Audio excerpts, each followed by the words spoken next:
Alright, let's talk about something that's been at the heart of American debate for centuries. The Second Amendment.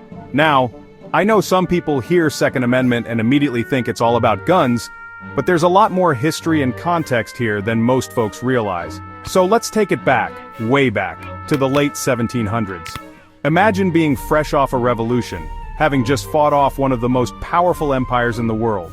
The Founding Fathers weren't just thinking about hunting or sport shooting. They were thinking about freedom protection and making sure the government could never overstep its bounds again.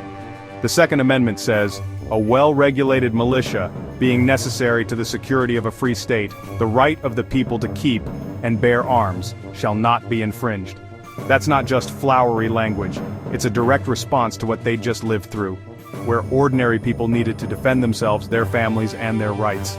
Now, fast forward to today, there's a lot of noise around this topic, but here's the thing, the right to bear arms isn't just about personal safety, it's about empowerment. It's about making sure that no matter who you are, you have the means to protect yourself and your loved ones.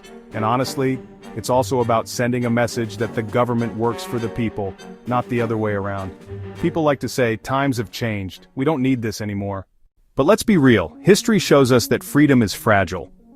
Once you start chipping away at rights, it's a slippery slope. The founders knew that. They didn't write the Bill of Rights as a wish list. They wrote it as a guarantee, a line in the sand. There's also this idea that only certain types of people should have this right. But the Second Amendment doesn't say, the right of some people. It says the right of the people. That means everyone. No matter where you come from, what you look like, or what you believe, it's not about glorifying violence, it's about responsibility. It's about understanding that rights come with duties. If you choose to own a firearm, you have to respect it.